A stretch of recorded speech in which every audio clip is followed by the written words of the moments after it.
मित्रांनो, आतापर्यंत तुम्हाला कळलंच असेल की आजचा व्हिडिओ खास करून जीवाणू स्लरीबद्दल असणार आहे.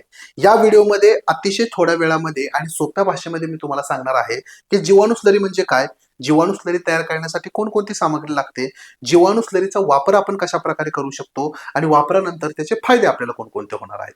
व्हिडिओ खूप सोपा आणि छोटा असणार आहे. व्हिडिओ पूर्ण पहा आणि व्हिडिओच्या शेवटी नेहमीप्रमाणे जर तुम्हाला माहिती आवडली तरच हा व्हिडिओ तुमच्या इतर शेतकऱ्यांबरोबर शेअर करा. चला तर वेळ न घालवता आजच्या व्हिडिओला सुरुवात करूया. मित्रांनो, आतापर्यंत तुम्हाला कळलंच असेल की मी पूर्ण वेळ कृषी डॉक्टरसाठी काम करत आहे आणि याचाच एक भाग म्हणून मी ऑनलाईन पद्धतीने वेगवेगळ्या पिकावरती शेतकऱ्यांना कन्सल्टन्सी करतो. याचा भाग खरबूज, हरभरा, कांदा, कलिंगड, ऊस, कोथिंबीर, सोयाबीन आणि गहू पीक इतका तात्पुरता आहे. म्हणजे आपल्याकडे सध्या एकूण 8 पिकांचे वेगवेगळे वेळापत्रक आहेत. हे वेळापत्रक खरेदी केल्यानंतर तुम्हाला व्हॉट्सअप नंबरवरती पीडीएफ स्वरूपामध्ये पाठवले जातात, ज्याच्यामध्ये लागवड ते काढणी संपूर्ण माहिती मराठीमधून असते.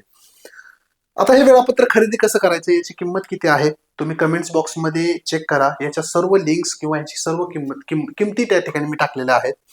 आणि तुम्हाला जर मला थेट संवाद साधायचा असेल तर या व्हॉट्सअप नंबरवरती तुम्ही मला मेसेज करू शकता.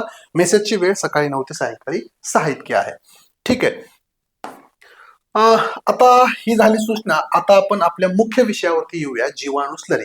मित्रांनो, जीवाणू स्लरी म्हणजे काय, तर जीवाणू स्लरी म्हणजे गायीचे शेण, मूत्र, गूळ, बेसन, माती, पाणी आणि जीवाणू यांचे मिश्रण फर्मेंट करून तयार केलेले सूक्ष्मजीवांनी भरलेले एक द्रावण. ठीक आहे. याला जमीन जिवंत करणारे द्रावण असे देखील म्हणतात. याला जमीन जिवंत करणारे द्रावण असे देखील म्हणतात. हे मुळांची वाढ, जमिनीची सुपीकता आणि खतांचा मुख्यतः परिणाम वाढवण्यासाठी काम केले जातं. ठीक आहे. तर खास करून तुमच्या जमिनीला जर सुपीक बनवायचं असेल तर मित्रांनो, प्रत्येक शेतकऱ्यांनी जीवाणू स्लरी वापरणं गरजेचं आहे. आता जीवामृत आणि जीवाणू स्लरी याच्यामध्ये तुम्हाला फरक कळला पाहिजे. जीवामृत मध्ये डायरेक्ट आपण विकत एखादे जीवाणू त्यामध्ये टाकत नाही, परंतु जीवाणू स्लरीमध्ये आपण वरून त्या ठिकाणी जीवाणू मिश्रणामध्ये टाकत असतो. बनवायला काय काय सामग्री लागते, लक्षपूर्वक पहा. गाईचे 10 ते 12 किलो ताजे शेण तुम्हाला पाहिजे. शक्य असेल तर देशी गाईचं घ्या. गाईचे गोमूत्र आपल्याला 10 लिटर पाहिजे. 2 किलो, शक्य असेल तर काळा गुळ घ्या. 2 किलो बेसन किंवा हरभऱ्याचं पीठ चालतं. NPK बॅक्टेरिया आपल्याला 1 किलो किंवा 1 लिटर पाहिजे आणि 200 लिटर आपल्याला पाणी पाहिजे. तर इतकी सामग्री तुम्हाला लागणार आहे. ठीक आहे. तर हे झालं जीवाणू स्लरी म्हणजे काय आणि बनवायला काय काय सामग्री लागते. आवश्यक असेल तर स्क्रीनशॉट काढून घ्या. आता जीवाणू स्लरी नेमकी बनवायची कशी, लक्षपूर्वक पहा. 200 लिटरचा ड्रम घ्यायचा आहे आणि त्याच्यामध्ये जवळपास आपल्याला 175 ते 180 लिटर पाणी घ्यायचं आहे. ड्रम प्लास्टिकचा घ्या. पाणी स्वच्छ घ्या. 6.5 ते 7.5 पीएच असलेलं गढूळ पाणी आपल्याला घेणं टाळायचं आहे. त्यात 10 ते 12 किलो ताजे गाईचे शेण आपल्याला त्या ठिकाणी टाकायचं आहे. जास्त जुनं सडलेलं शेण नको, ताजं शेण घ्या आणि शक्यतो देशी गाईचं घ्यायचं आहे. त्याच्यामध्ये मग ड्रम मध्ये तुम्ही टाकलं, चांगल्या प्रकारे विरघळून घ्या. त्याच्यानंतर 10 लिटर देशी गाईचं गोमूत्र आपल्याला घ्यायचं आहे, ते टाकायचं आहे. मग विरघळून घ्यायचं आहे ढवळून. मग आपल्याला एक एक करून 2 किलो काळा गूळ बारीक करून आणि 2 किलो बेसन त्याच्यात टाकून पुन्हा विरघळून घ्यायचं आहे.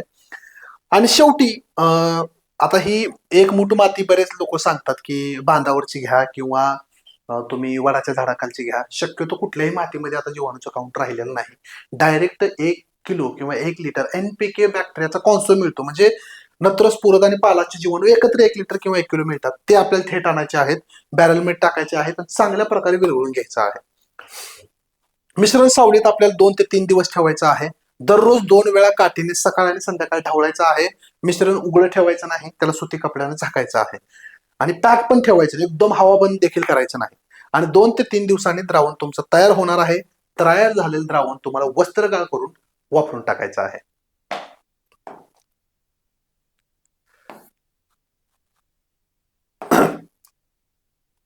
आता याच्यानंतर ठीक आहे, जीवाणू स्लरी तयार झाली, वापरायची कशी. ड्रिप आणि पाट पाणी आणि फवारणी असे 3 तुमच्यामध्ये असतील डोक्यामध्ये आता की बाबा 3 वेगवेगळ्या पद्धतीने वापरता येतात का. लक्षपूर्वक पहा. ड्रिपसाठी 1 एकरला 20 ते 25 लिटर जीवाणूची स्लरी घ्यायची आहे. 100 ते 150 लिटर पाण्यात मिसळून 1 एकरसाठी आपल्याला वापरायची आहे. ड्रिप असेल तर 1 एकरला 20 ते 25 लिटरच तयार झालेली जीवाणू स्लरी 100 ते 150 लिटर पाणी आणि 1 एकरसाठी ड्रिपनं वापरा, वस्त्रगाळ करून. ड्रिप चॉक होणार नाही. समजा पाटपाणीने तुम्हाला सोडायचं असेल तर तयार झालेली स्लरी थेट पाटपाण्यामधून तुम्ही सोडू शकता, हरकत नाही. त्याला वस्त्रगाळ वगैरे करण्याची काही गरज नाही. ठीक आहे. आणि फवारणीसाठी जर तुम्हाला वापरायची असेल तर ती अजिबात वापरायची नाही. एकदा डोक्यात घाला, जीवाणूसली स्लरी फक्त मुळांसाठी आणि जमिनीसाठी असते. तुम्ही ह्याचा डायरेक्ट पिकावरती वापर करून काहीही त्या ठिकाणी फायदा होणार नाही. आणि बरेचसे आणि तुमच्या मनात आणखीन एक डाऊट येईल की ड्रिप आणि पाटपाणीसाठी या ठिकाणी सेम प्रमाण आहे का? होय, ड्रिप आणि पाटपाणीसाठी सेम आहे, काही सुद्धा अडचण नाही. फक्त फवारणीमधून त्या ठिकाणी वापरू नका.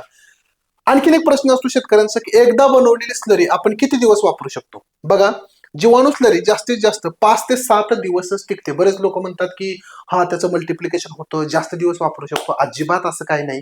जसं जसं ती स्लरी वातावरणाच्या संपर्कामध्ये येते त्याच्यात विपरीत क्रिया घडायला लागतात.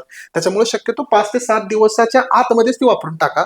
यानंतर सूक्ष्मजीव हळूहळू मरायला लागतात, कारण त्याच्यामध्ये एकदा काय इन्फेक्शन झालं बाहेरच्या वातावरणाचं ते जास्त मल्टिप्लाय होत नाही. म्हणून नेहमी ताजी स्लरी बनवून आपल्याला वापरणं गरजेचं आहे. जीवाणू कुठं मल्टिप्लाय होतात? एकदम कंट्रोल एन्व्हायरमेंटमध्ये, लॅबोरेटरीमध्ये होऊ शकतात. मला तर माहिती आहे, जशा प्रकारे शेतकरी जीवामृत किंवा जीवाणू स्लरी बनवतात तिथं मल्टिप्लिकेशन होणं शक्य नाही. फक्त 5 ते 7 दिवसाच्या आत तुम्हाला ती वापरून टाकणं गरजेचं आहे. तर अशा प्रकारे जीवाणूच्या स्लरीची थोडक्यात माहिती मी तुम्हाला देण्याचा प्रयत्न केलेला आहे. एखादा पॉईंट हुकला असेल, प्रश्न डायरेक्ट त्या ठिकाणी कमेंट बॉक्समध्ये विचारा. मी प्रत्येक कमेंटला तुमच्या रिप्लाय देण्याचा प्रयत्न करेन. चला तर मग, दिलेली माहिती, हा व्हिडिओ कसा वाटला कमेंट्स बॉक्समध्ये नक्कीच सांगा. अशाच नवीन नवीन व्हिडिओसाठी आमच्या कृषी डॉक्टरला फॉलो करायला विसरू नका. धन्यवाद.